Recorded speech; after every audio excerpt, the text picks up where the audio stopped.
வணக்கம். நான் உங்கள் ராஜி.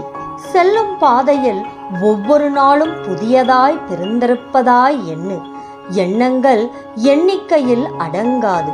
உன் அனுமதியின்றி எந்த எண்ணமும் சிந்தனையாய் மாறாது. வருவதையெல்லாம் ஏற்றுக்கொள்ளாதே. சிறிய எண்ணங்களை தேர்வு செய்.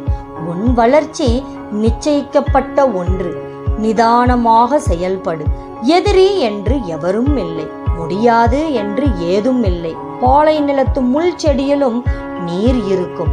உன்னை சுற்றி இருப்பவற்றை உற்றுப்பார், அவைகள் நீதான். நீ செய்யும் ஒவ்வொரு செயலும் நீ யார் என்பதை உலகத்திற்கு சொல்லிக் கொண்டுதான் இருக்கின்றாய். உன் எதிரியும் உனக்கு எதிரான சூழ்நிலைகளும் உன் எண்ணங்களின் விளைவுகளே.